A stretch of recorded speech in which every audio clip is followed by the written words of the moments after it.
Более 600 ребят приняли участие в лыжных гонках спартакиады «Дорога в Сочи». На старт вышли команды всех школ Вологды. За соревнованиями наблюдала Алена Закатаева.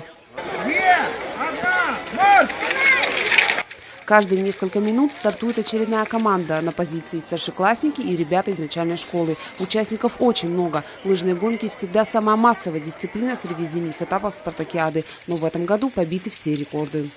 Выставляют больше человек, потому что, они попросили побольше выставить, что снега мало, они не проводили каких-то своих школьных соревнований, поэтому не знают, кто сейчас на сегодняшний день сильнейший.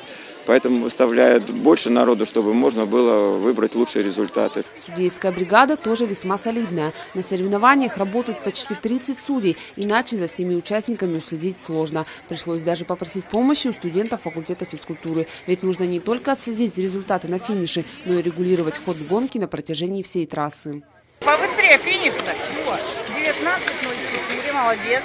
В зачет идут 5 лучших результатов на дистанции 2 километра у девушек и 3 километра у юношей. В среднем ребята преодолевают этот путь за 80 минут, в зависимости от подготовки. Есть среди спортсменов и рекордсмены. Кирилл Мелентьев – чемпион области по лыжным гонкам. Среди сверстников его время 6:59. И это уверенный шанс на победу. Не помешала лыжнику даже растаявшая трасса.